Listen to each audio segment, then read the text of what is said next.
आवता नहीं। जल्दी आई। हाँ हाँ आ गई नहीं। और रवा जोन परवल की सब्जी दिले रही ना हमके। हाँ ओके हमके खाद देख सासू माँ सनक गई बाड़ी।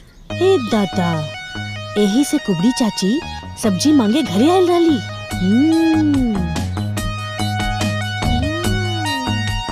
अब तो हमरा के भी शक होता दीदी, ओकरा की सासू माँ ही भेजले हुई हन। ए दीदी, हाँ हमरा के लागता कि दुश्मन पार्टी अपन जाल बिछा देले बाड़े। ए छुटकी, हाँ बाकी हमने के फंसे के नहीं खे। अब देवरानी जेठानी के प्यार में कोनो विघ्न बांधा ना आवे के चाहिए। कबो नहीं।